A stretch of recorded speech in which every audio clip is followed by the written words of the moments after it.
United States officially walking off Air Force One down these steps.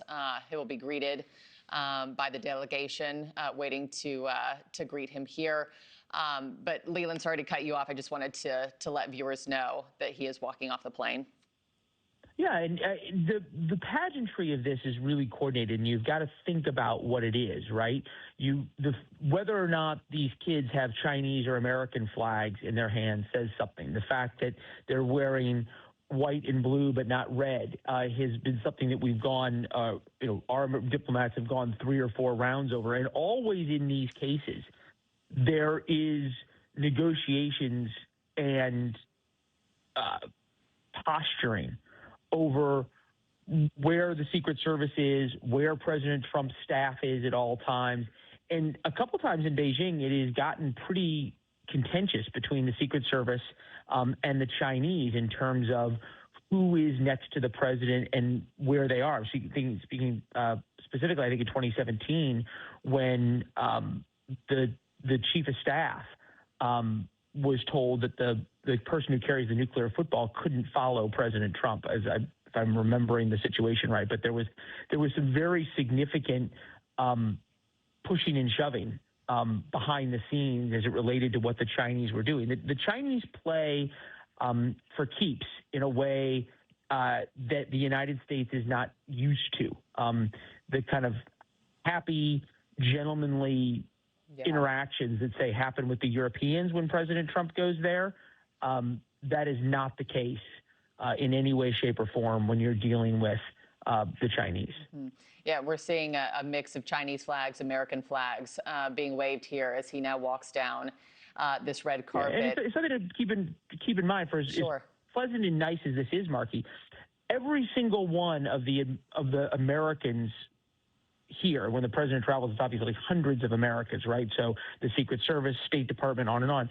They've all been given different phones because the Chinese hack every phone that comes in. Oh yeah.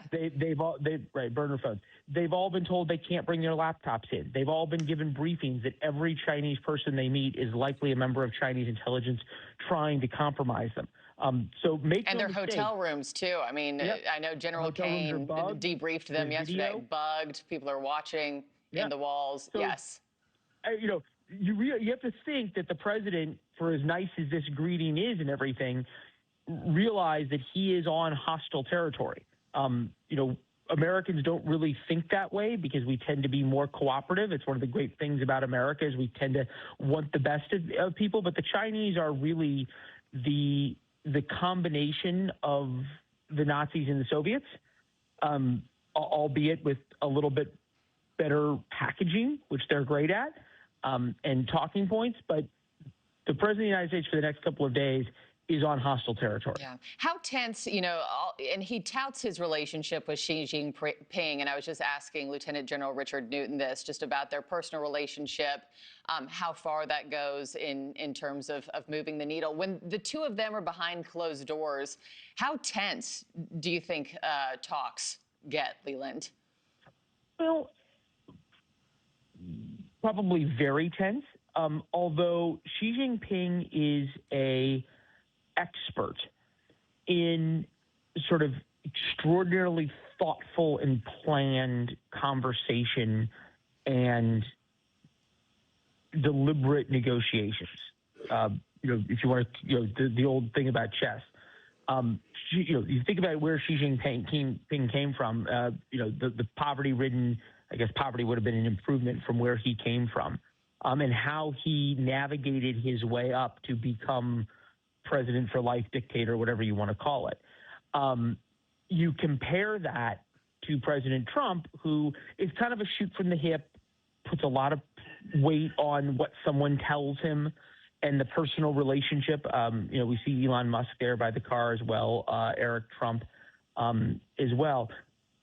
Puts an enormous amount of weight on that personal relationship and in what people tell him. Xi Jinping plays a very different game. Xi Jinping has absolutely no problem telling you one thing to your face and then going back and doing something very different. Thank you for watching. Subscribe below and download our NewsNation app right now on your phone, and you will get fact-based, unbiased news for all Americans.